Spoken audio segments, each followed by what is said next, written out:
Hello, everybody. Welcome into the NBA Front Office Show. I am Trevor Lane. Hope everybody had a very Merry Christmas. Enjoyed the day. We had some great NBA basketball, which is going to be one of our topics for today's show. Obviously, today it is just me. It's been a week since we've had a show out because Keith has been on vacation. We had Christmas, all of that kind of stuff. But I wanted to come on and update you guys on some of the different news that's going on around the NBA. Keith did today just get back from his cruise. I know it's not the same with just me and not the two of us here, but Keith did just today get back from his cruise, but unfortunately his family a bit under the weather right now. But he did assure me that he will be back for tomorrow's live show for Front Office Friday. So appreciate all of you for bearing with me. Be just me on today's show. But we do have a lot of topics to get into, including the Miami Heat strangely and publicly responding to the Jimmy Butler trade rumors with an official team statement.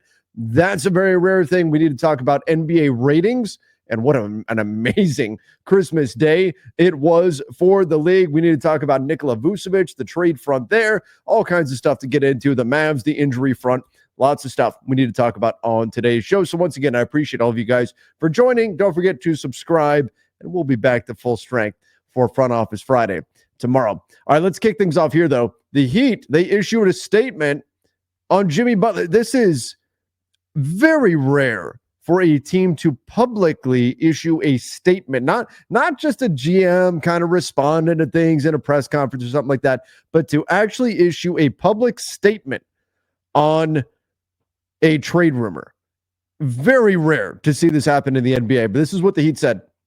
They said, "We usually don't comment on rumors." This is from Pat Riley. But all this speculation has become a distraction for the team, and it is not fair to the players and coaches. Therefore, we will make it clear we are not trading Jimmy Butler. Okay, so again, very rare for a team to do this, but there's a few questions that this begs. First of all, do we buy it? Are the Heat telling the truth, or 40-ish days from now when we hit the NBA trade deadline on February 6th, is that going to change? And look, even when you make a definitive statement like this, you can always say, tomorrow, a great offer could come in for Jimmy, and the Heat could say, well, that's that. Never mind, this great deal came together, and I know what we said yesterday, but that was yesterday, it's today. So I don't think this necessarily changes much on that front. It's still possible that he gets traded by the February 6th trade deadline. But I do think what this is, and Mark Stein on his Substack had a similar take here.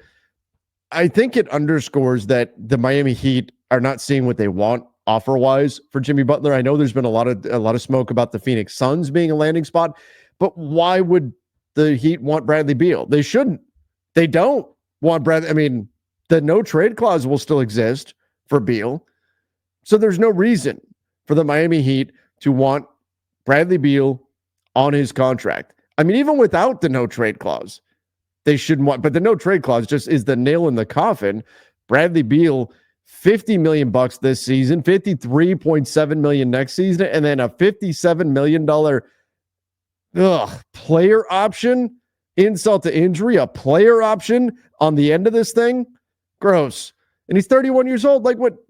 If you're Miami and you're trading Jimmy Butler, you want young pieces that are going to fit with Bam Adebayo and with Tyler Hero. You don't want Bradley. Like, there's a reason why the Miami Heat kind of backed away from the Bradley Beal trade front before the Suns got the deal done that they did. They don't want Bradley Beal. So how Jimmy Butler winds up in Phoenix, it makes no sense. It makes no sense. So if you are the Miami Heat and everybody's talking about Jimmy Butler to the Suns, no, you might as well put out, because there's no deal. There's no trade to be had. I buy that the Suns want Jimmy Butler. I buy that Jimmy Butler wants to go to the Suns. Hell, he dyed his hair orange. I don't buy that the Miami Heat want any part of Bradley Beal. And if they do, they've lost their minds. It's that simple. Now, Golden State, on the other hand, does make some sense as a landing spot for Jimmy. But something I brought up over on the Basketball Bulletin, and maybe we're not focusing enough on this, is what does Jimmy want on his next contract, and are the Warriors or any other team willing to give him that?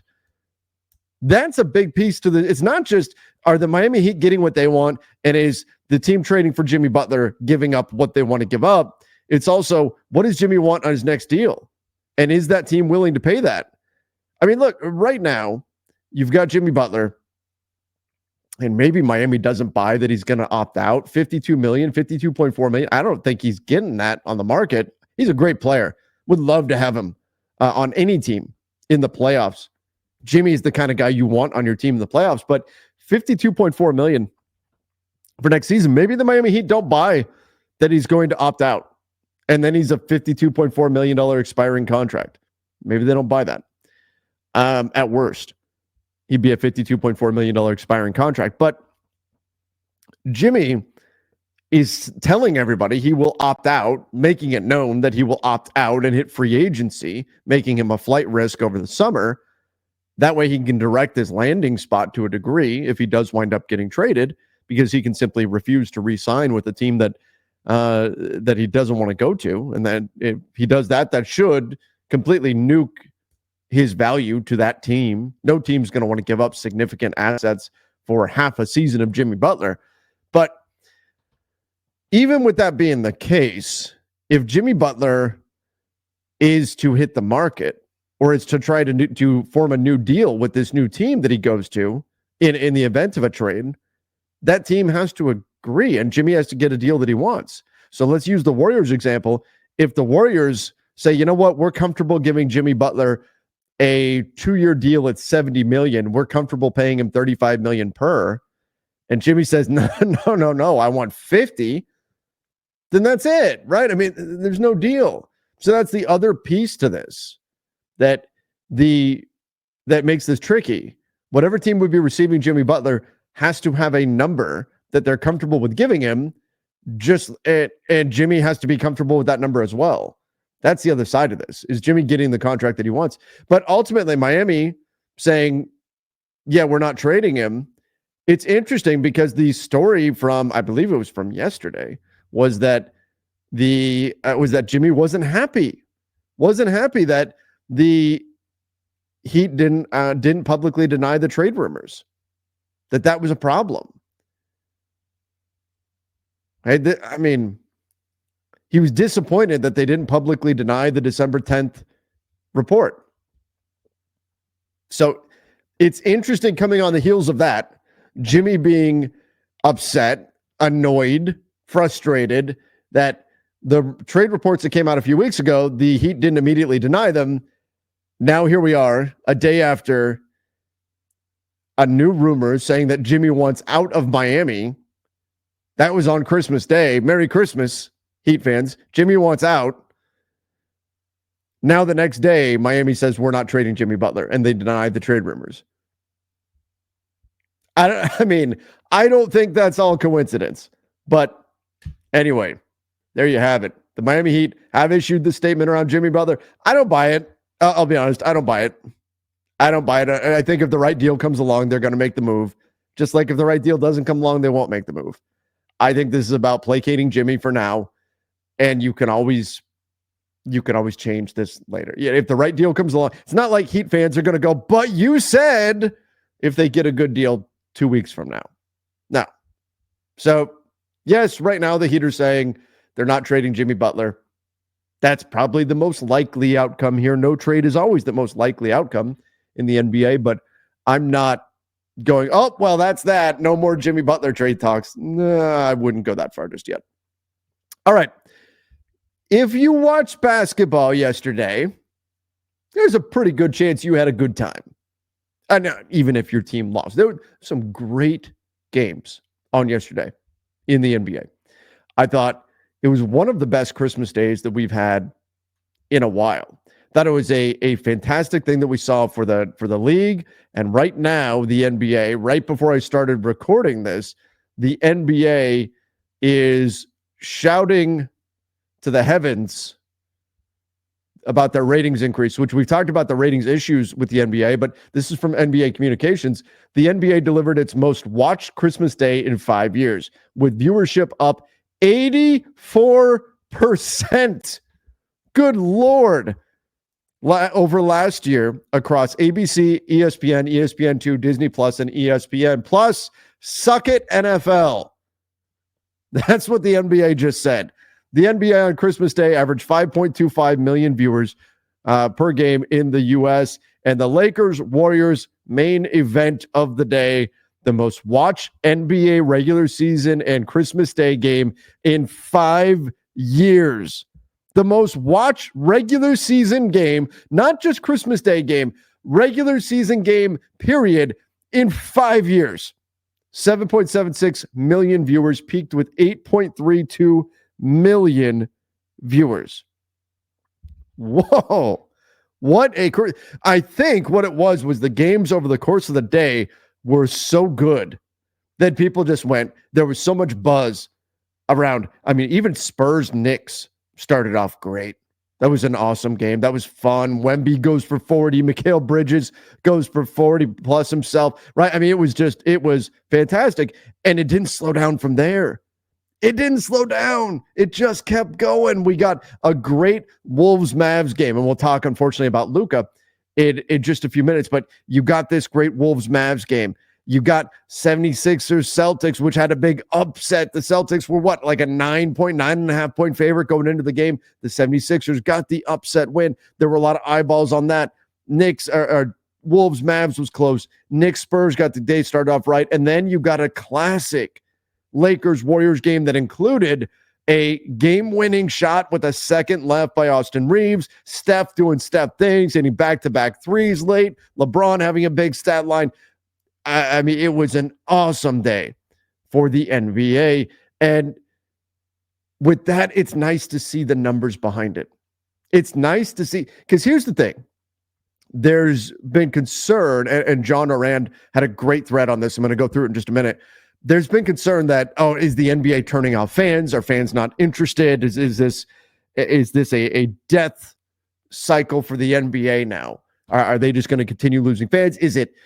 What is it? Is it streaming? Is it the audience, the attention span isn't there anymore because the damn kids can't sit still for more than 5 seconds, right? That all we can watch is clips now. Is it that?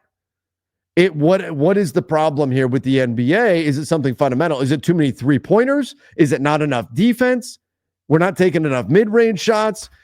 What is it? Is it political stuff? What is it that is causing these NBA ratings to be so low? And I think what Christmas Day says is, and the ratings they saw, is that people just want fun basketball. People just want fun basketball, period. If you have a fun product, if you have a good product on the floor that's exciting, people will tune in. And I'll tell you this. It doesn't hurt that the NFL flopped on Christmas Day. It doesn't hurt that the NFL put out kind of the poo-poo platter here of games. I mean, Chiefs, Steelers, all right. I mean, the Chiefs put up 13. I'll admit, I was watching basketball. I did not watch these games. I watched basketball. The Chiefs are not what they used to be as a draw. They're just, I think people are catching on that this Chiefs team is not fun. Like, they win. And by the way, I don't hate the Chiefs. I'm not a Chiefs supporter. I'm not my guy, Mark Gunnels.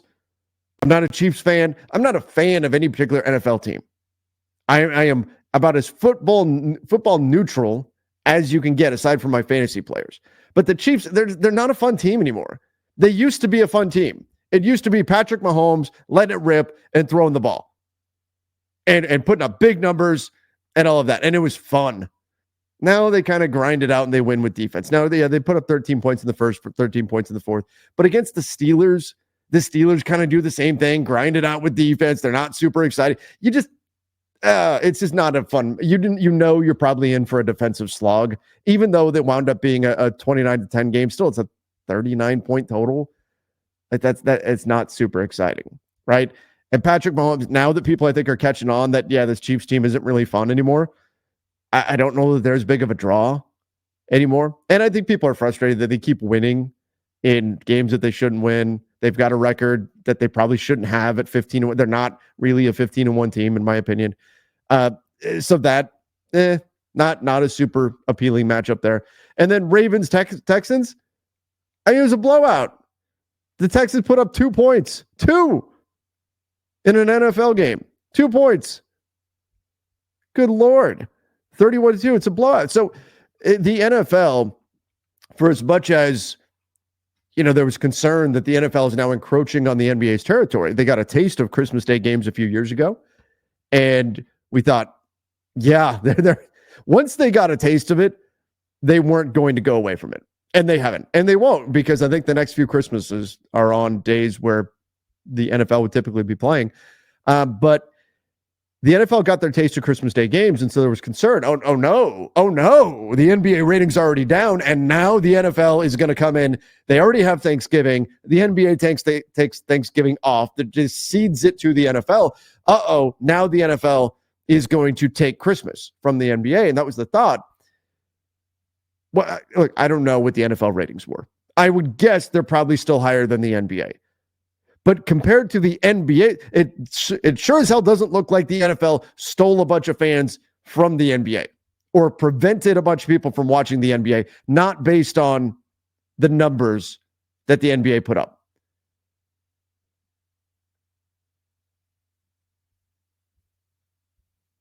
For the entire day, NBA's up 76% without the Boston market.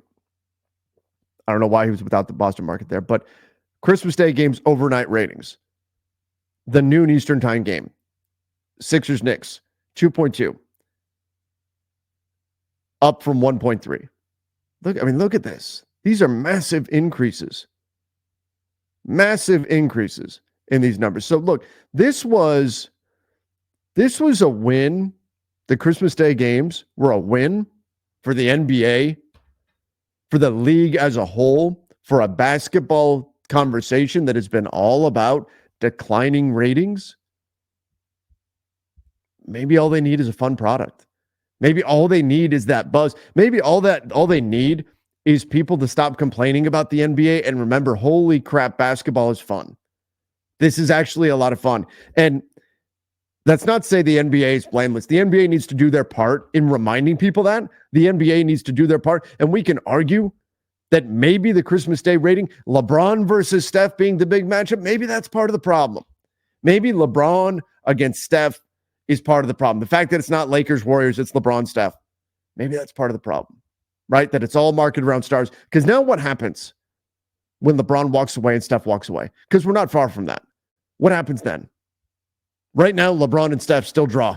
Oh, they still draw. We saw that. What happens when they're gone? Have you created new stars to where you can continue this model? Or do you need to start marketing teams? Do you need to start focusing on how damn good the Oklahoma City Thunder are? Do you need to start focusing on how fantastic the Cleveland Cavaliers have been? Do we need to start focusing on the Celtics strategy of shooting threes? And there has been conversation about this, but they're shooting so many threes.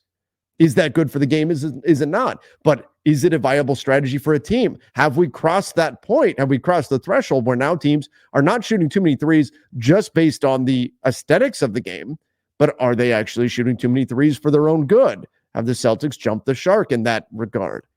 There's lots of stuff to talk about there.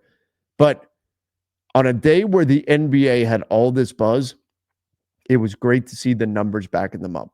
That for one day, for one Christmas, basketball was fun again. Basketball was fun. Yes, there were probably too many threes taken in the Celtics game. Yes, there were moments that weren't pretty. But for the most part, we got fun matchups, and the NBA was able to capitalize. What they do for the future, that's certainly something to talk about. Are they marketing stars too much? Are they shooting too many threes? Does the league need to be more easily digestible? Do they need to get rid of some of the reviews? Do they need to speed up the game? All that sort of stuff. Do they need to bring defense back? All of that is certainly worth talking about. But the bottom line is that when basketball is fun, people will watch. And that is a great sign for the NBA. We got some great basketball. It was an epic Christmas Day. I listed it here as a Santa Claus rally. That's typically a stock market term, the Santa Claus rally, right before Christmas. The NBA got their own Santa Claus rally and they got it big on Christmas Day. All right. The Bulls, rumored to be willing to take second-round picks. This is from Joe Cowley of the Chicago Sun-Times. The Bulls rumored to take second-round picks now for Nikola Vucevic. I think I talked about this on the Basketball Bulletin as well. I think this is a positive sign for the NBA's trade market. I think this is something that suggests that there's a couple things at play here. And number one, it suggests that sellers are recognizing that buyers are very reluctant to give up first-round picks, that there's an understanding of the increased value of first-round draft capital under the new collective bargaining agreement. And so that's, I think, number one, a big deal. We saw the same decision made by the Nets in the Dennis Schroeder trade, where they initially wanted first-round draft capital for him, and then very quickly pivoted off of that when they realized it wasn't coming and said, okay, we'll take seconds. Clearly, no team's going to give up first. Great, we'll take seconds. Off we go.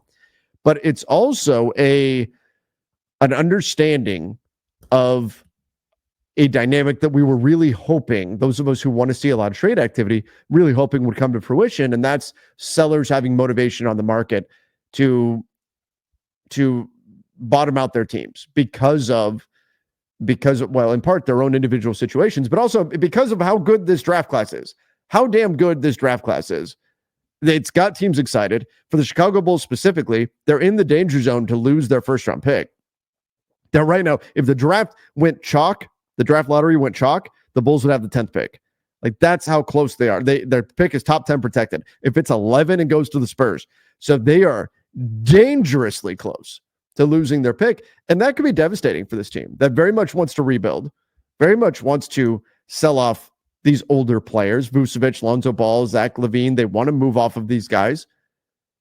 And moving off of them will accomplish two goals. Not only would it help them build for the future, but it would also help them lose games right now. They're winning too many games right now. It would help them lose games and secure their draft pick in a loaded class. Missing out on this draft class could set your franchise back significantly. It really could.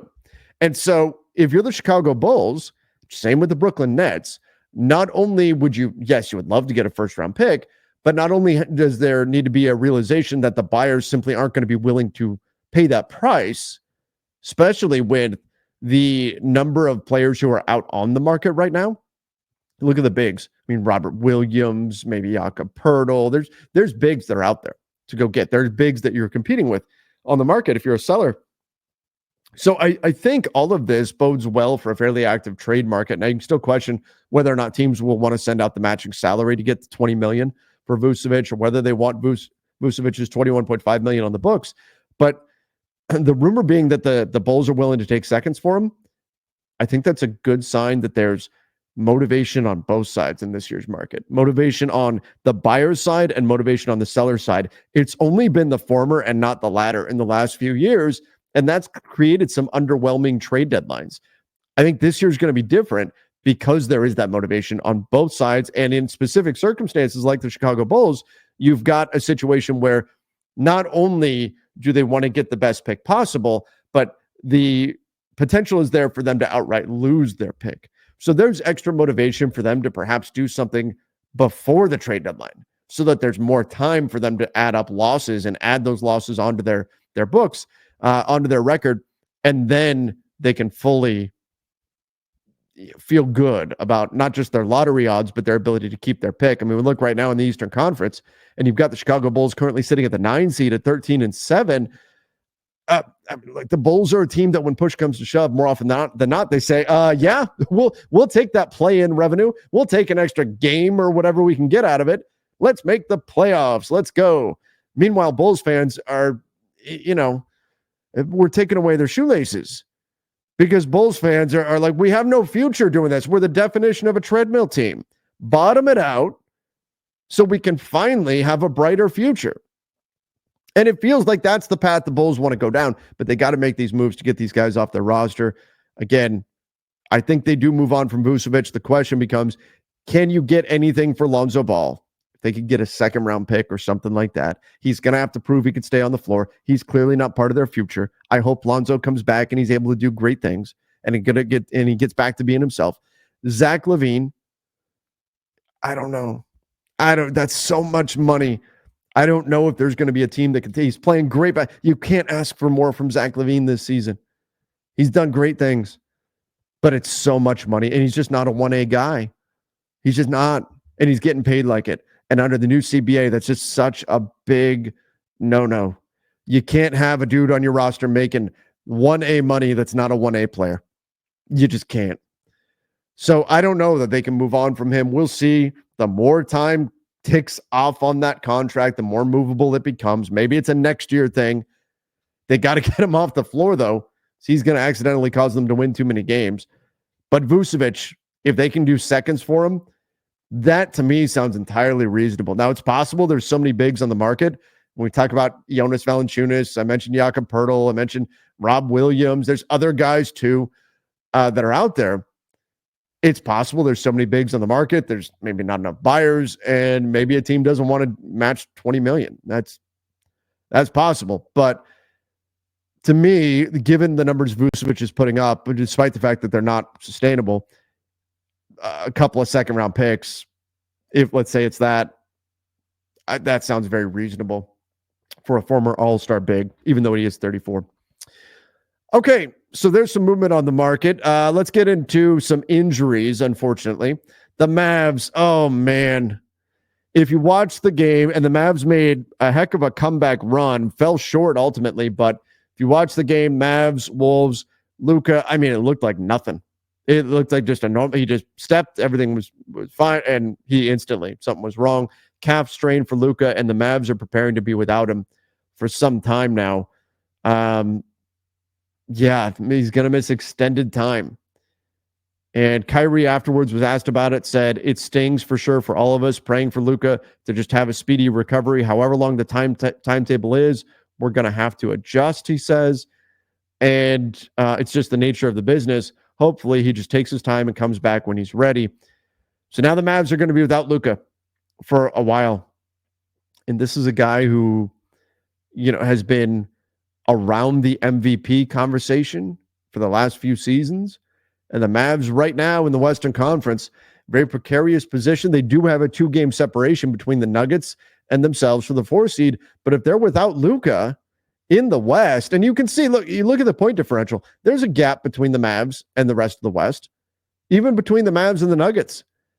But there's a tier break there. There really is. OKC is the top of the class. OKC is in a tier by themselves. After that, you have Houston, Memphis, and Dallas in a tier. And you could argue based on point differential that Memphis should be their own second-tier team. I won't go there just yet. I'm going to say Houston, Memphis, and Dallas are a tier of their own. Does Dallas drop down a tier? And does this potentially threaten them to drop into the play-in? Maybe it's just temporary, but if Luka's out for a while, it could do that. The West is so, again, they've got a 2-game gap. That's actually a fairly sizable gap. But look, there's 2 games between them and the play-in, basically. There's 4 games between the Mavs and not even being in the play-in. That's how tight the West is and how tight I expect the West to be. So we look at the Mavs' upcoming schedule. I mean, Phoenix. Okay, they just beat the Denver Nuggets. Phoenix can be good any given night. Portland. All right, well, but it's second night of a back-to-back. So that hurts a little bit, but it's still, you should still win that game. Sacramento, Houston, Cleveland, Memphis, the Lakers on January 7th, Portland again, but then Denver again. Okay, you get New Orleans. There's a break. OKC. All right, you get Charlotte. There's a break. Minnesota, OKC, Boston. I mean, let's say Luka's out a month. I mean, look, Boston, OKC, Minnesota, OKC, Denver, Lakers, Memphis, Cavs, Rockets, Kings, Suns. You have 1, 2, 3, 4 games in that mix that are, I don't want to call them gimme wins, but are much easier matchups, which is actually a decent amount for a Western Conference team to have 4 matchups in a month that are lower level teams. But every other team in that mix could certainly hand the Mavs a loss on any given night. In fact, the Mavs without Luka may not be favored in any of those matchups. Second night of a back-to-back against the Lakers. Would they be favored there? Maybe, probably. But without Luka, are they going to be favored against, maybe they're favored against the Kings? Maybe the Suns. That's going to be a close, and that'll be a line to watch. But they're going to be the underdog in a lot of these games. And it's going to be, look, it's going to be on Kyrie. It's going to be on Kyrie to step up in a big, big way and keep the Mavs afloat for however long Luka is out. Because, again, in the West, it's so tight, they could drop significantly due to this. All right. Anthony Davis missed the bulk of last night's game against the Warriors due to an ankle turn. He sprained his ankle. Now, the Lakers managed to hold on and get, it was an epic game, unforgettable game. The Lakers hold on and get a win, even though AD only played 7 minutes, and he was fairly ineffective while he was out there. 0 for 3, 2 boards, 1 steal, no points, -7 on the night for Anthony Davis. Fortunately for the Lakers, and we will see if this holds true, I would assume whenever the Lakers injury report comes out that Anthony Davis will be listed as questionable for Saturday's game against the Kings.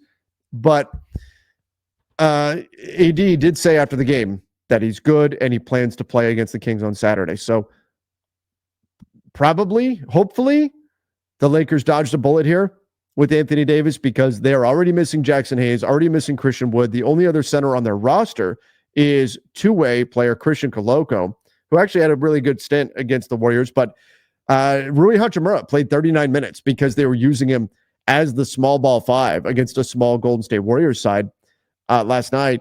So the Lakers, they don't have great depth at the big position anyway. But with Jackson Hayes and Christian Wood already out, it's AD and Coloco. Like, you're down to two-way player Christian Coloco as the other center on your roster, the only center on your roster if Anthony Davis is out. So hopefully Anthony Davis's assessment is correct and he'll be a go against the Kings on Saturday. Otherwise, if AD is not a go, I don't care what the line is, smash the over on Sabonis on Saturday. But everybody, again, thank you guys for joining. I hope you guys had a very, very Merry Christmas. I know. The show is not the same when it's just me. It takes two of us to make the show happen. Keith said he'll be back tomorrow, but I'm really glad Keith got to take this time off, spend time with family, reset a little bit, and all of that. And hopefully he's feeling better for tomorrow's show. But again, thank you, everybody. Make sure that you do subscribe to the channel. Also, the podcast feed, Front Office Show over on Apple Podcasts, Spotify, wherever you listen to podcasts. Till next time, everybody. See ya. And stay safe.